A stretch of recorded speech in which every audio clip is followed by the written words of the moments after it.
लोकहित में आप सभी का स्वागत है। इस वक्त मैं मौजूद हूँ पाटास एरिया में, जो 32 दिनों से इन्होंने उपोषण किया है भीमा शाकर कामगार संघ में। हाँ, यहाँ पर उपोषण इसलिए किया गया है कि यहाँ ये लोग को कुछ वेतन की कमी, वेतन और कुछ भत्ता नहीं मिला है। हम इनसे जानने की कोशिश करेंगे कि ये उपोषण किस बारे में किया है, उपोषण कब से चालू और क्यों आप ये उपोषण किया है, इस बारे में आप जरा स्पष्ट कीजिए। मराठी में हाँ, मराठी में। मी मी हनुमंत ज्ञानदेव वाबळे, माजी कामगार संचालक, भीमा सहकारी साखर कारखाना लिमिटेड, मधुकरनगर, पाटस. आज या ठिकाणी आमचा उपोषणाचा 32वा दिवस आहे.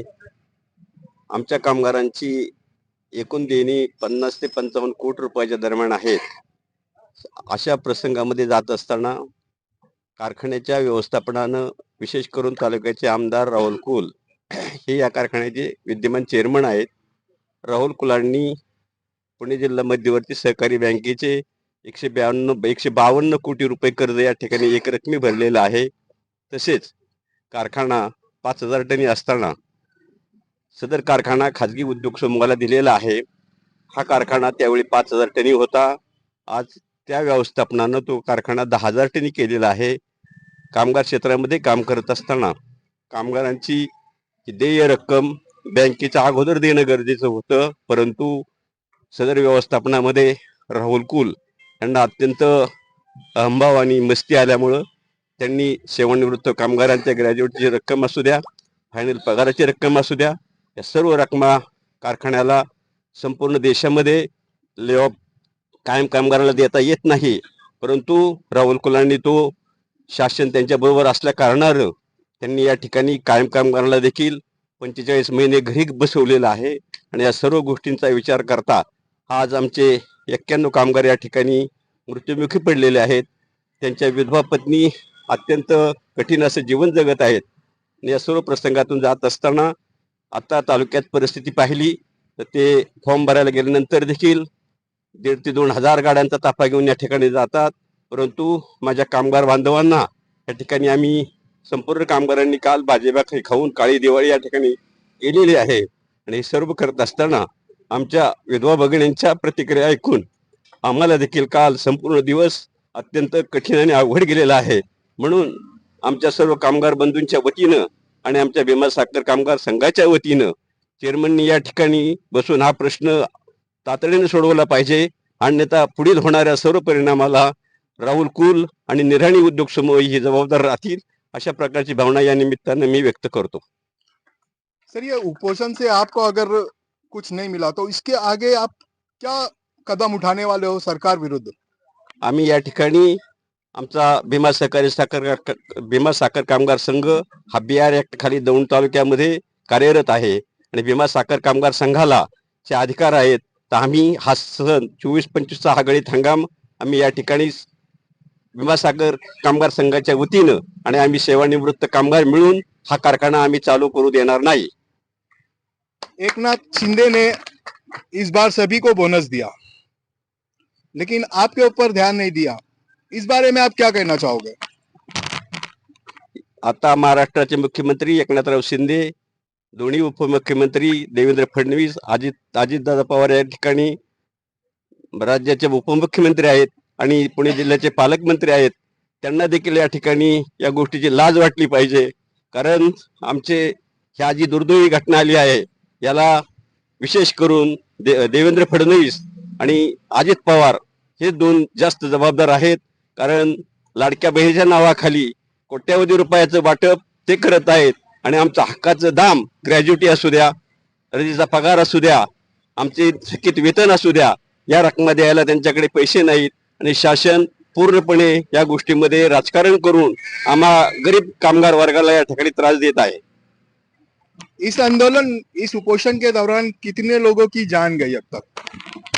आम्ही ह्या आंदोलनामध्ये 2 व्यक्ती या ठिकाणी गेलेले आहेत आणि हे या काळामध्ये ज्या लोक निवृत्त झाली 6 वर्षानंतर 8 वर्षानंतर, तर 8 वर्षानंतर साधारण 91 लोक या ठिकाणी मयत झालेले आहेत.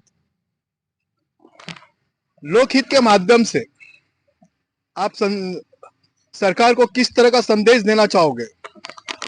आज या ठिकाणी मी तुम्हाला सांगू इच्छितो, मी कामगार संघाचा जनरल सेक्रेटरी असताना कारखान्याचे विद्यमान चेअरमन राहुल कुल यांनी सर्व कायदे काढून जे कोर्ट वगैरे असतं ते देखील त्यांनी भाजपच्या सरकारमध्ये यांनी ते मॅनेज केलेलं आहे आणि त्या ठिकाणी कोर्टात देखील आम्हा सर्व गोरगरीब कामगारांना या ठिकाणी न्याय मिळत नाही आणि म्हणून या ठिकाणी मी महाराष्ट्र शासनाचा आणि भारतीय जनता पक्षाचा या ठिकाणी निषेध व्यक्त करतो. अजून तुम्हाला कोण आमदार किंवा खासदार येऊन तुम्हाला काही भेटले नाही, काही आश्वासन दिलं का? आमच्याकडे आमच्या तालुक्याचे नेते रमेश अप्पा थोरात या ठिकाणी 6 वेळा या ठिकाणी येऊन गेलेले आहेत. इतरही सर्व मंडळी आम्हाला या ठिकाणी आमच्या आंदोलनाला या ठिकाणी संपूर्णपणे पाठिंबा देत आहेत. सुप्रिया सुळेने काय आश्वासन दिलं? सुप्रिया सुळेंनी देखील आम्ही 1 तारखेला सुप्रिया सुळेंना या ठिकाणी आंदोलन चालू करत आहोत याबाबत माहिती दिली होती. तर त्यांनी आम्ही आंदोलन करण्या ठिकाणी पोलीस यंत्रणेला या ठिकाणी स्वतः मोबाईलवर सांगून SP साहेबांना या निवृत्त कामगारांना या ठिकाणी कारखान्यावरती त्यांच्या न्याय मागण्यासाठी बसू द्या अशा प्रकारचा मोबाईलवरून त्यांना निरोप दिलेला होता आणि आता या ठिकाणी त्या देखील या ठिकाणी आमच्या आंदोलनाला सहकार्य करतील अशी माझी अपेक्षा आहे. म्हणजे सुप्रिया सुळे अजून इथे काय आले नाही, व्हिजिट दिले नाही. मग याचा सुप्रिया सुळेने जे केलंय, आता मतदान चालू आहे, विधानसभाचा इलेक्शन आहे, त्यामध्ये आपली भूमिका काय असणार स्पष्ट करा. आम्ही या ठिकाणी आदरणीय शरद पवार साहेबांच्या उमेदवाराच्या बरोबर या ठिकाणी राहणार आहोत.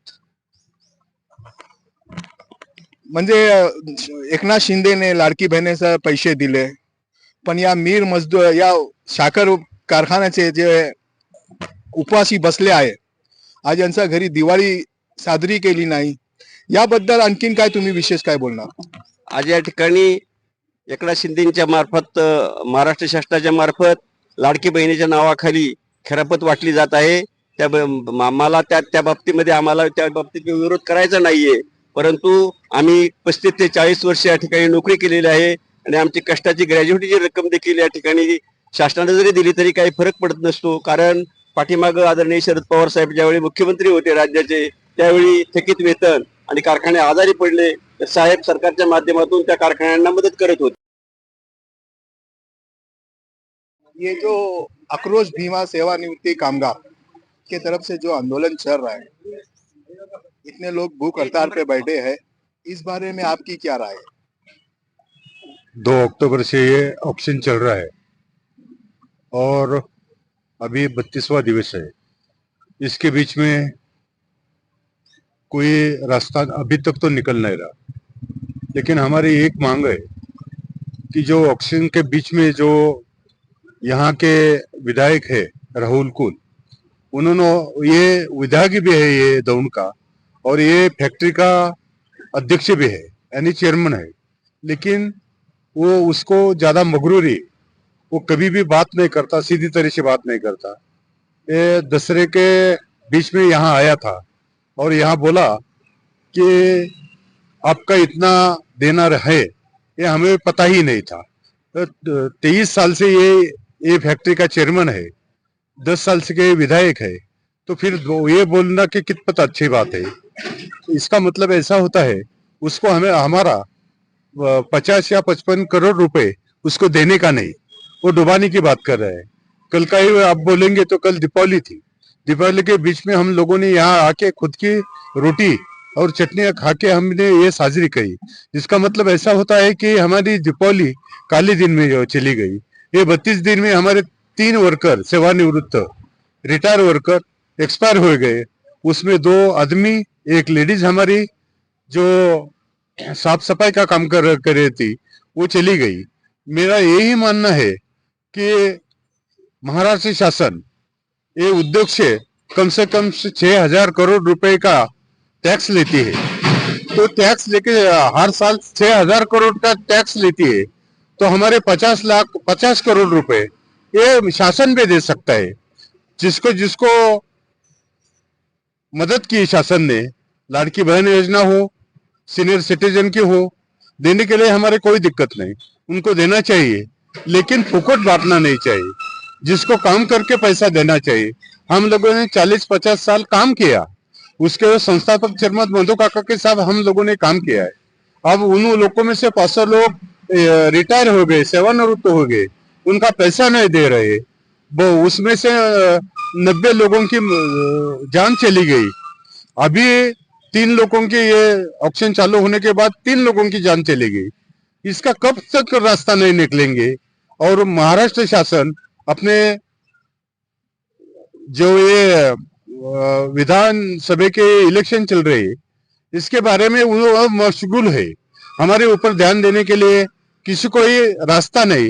ये सबसे एक बात दुर्भाग्य बात है कि यहाँ के जिलाधिकारी हो, तहसीलदार हो, शुगर इंडस्ट्रीज के, शुगर फैक्ट्री के मेन जो बॉस रहते हैं, आईएएस ऑफिसर, साखर आयुक्त तो बोलते हैं उसको, कमिश्नर ऑफ शुगर बोलते, और ये लेबर कमिश्नर बोलते, वो ध्यान नहीं दे। इसका मतलब ऐसा होता है कि यहाँ का विधायक बीजेपी का है और उसके ऊपर उनका सबसे ज्यादा प्रेशर है।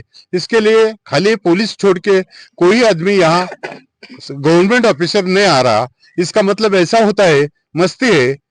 अभी 29 तारीख को उन्होंने फॉर्म भरा तो उसके कम से कम 3-4 करोड़ का खर्चा किया।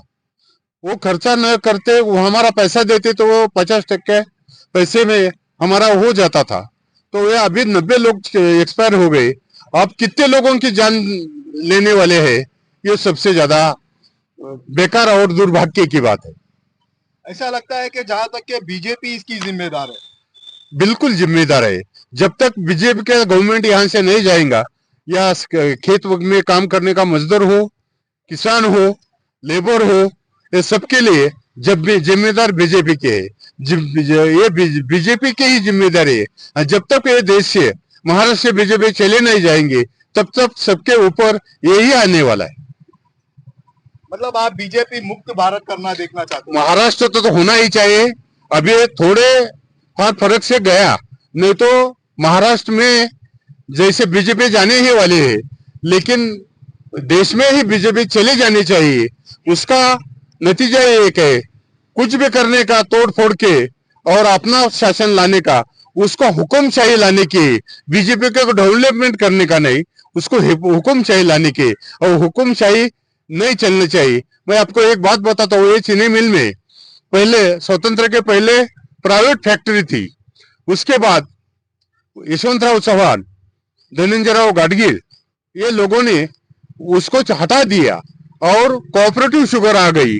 कोऑपरेटिव अच्छा करके अभी आप बीजेपी गवर्नमेंट में जितने भी मंत्री है, उनकी 10-10, 15-15 फैक्ट्री है। जो विधायक है उनकी ही फैक्ट्री है, और उनको कौन से हालत में एक कोऑपरेटिव शुगर बंद करके खुद की शुगर फैक्ट्री डालने का एक तरीका चालू है। इसके ऊपर ये पेड़ शुगर फैक्ट्री वाले एक तो किसान की और लेबर की कर रहे हैं, उसको हम कौन से हालत में उसके निंदा कर रहे हैं।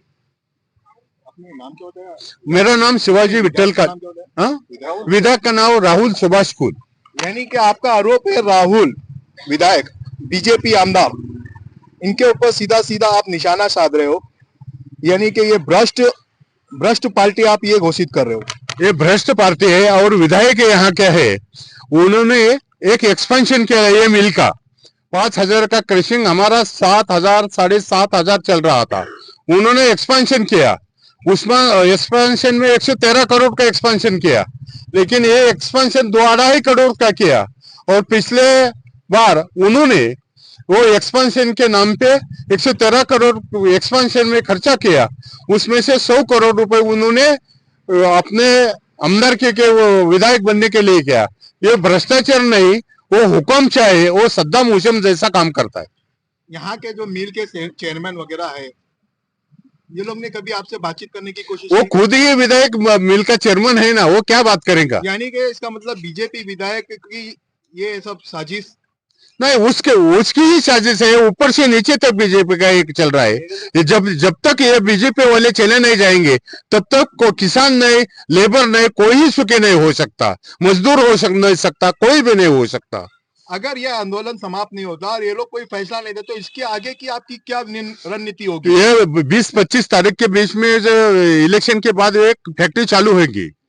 ये ऑक्शन तब तक चलेगा जब तक हमारा पैसा नहीं देंगे। तो हम लोग ये हमारे रिकॉग्नाइज संगठन है, ये हमारे भीमा साकार कामगार संघ बोल के, तब हमें 20 साल के आगे हमें ये कारखाना चला नहीं देंगे। कौन से हालात में ये ट्रैक्टर यानी बुलेट कार्ट जो भी हो गए उसको हमें रोकेंगे और ये कारखाना शुरू नहीं करके देंगे। अभी ये कारखाना शुरू है क्या बंद है? अभी बंद है, अभी बंद है। अभी 15 नवंबर को चलने वाला था, अभी इलेक्शन है 20 तारीख को, 20 नवंबर को। 20 नवंबर के बाद ही चलने जब ये चालू करके देंगे, पर जब 4-5 तारीख चलने देंगे, 4-5 दिन, उसके बाद ये चलने नहीं देंगे हम लोग। तो आप देख सकते हैं यहाँ पर काफी लोग बैठे, आगे से लोग ये सब आंदोलन करते हैं। इन्होंने दिवाली नहीं मनाई और यहाँ पर बैठ के इन्होंने काली दिवाली जैसा बोलते हैं उस तरीके से उन्होंने आंदोलन किया। अब इस आंदोलन पे सरकार की क्या न्याय नीति है, ये भ्रष्ट सरकार है, इन्होंने घोषित किया है। आने वाले समय में जो सरकार बनेगी, मैं लोकहित के माध्यम से कहना चाहूंगा, इन मजदूरों की बात सुनी जाए और इनके ऊपर न्याय हो और इनका हक इन्हें मिले। मैं लोकहित के माध्यम से शफीक खान, जय हिंद, जय महाराष्ट्र। Thank you.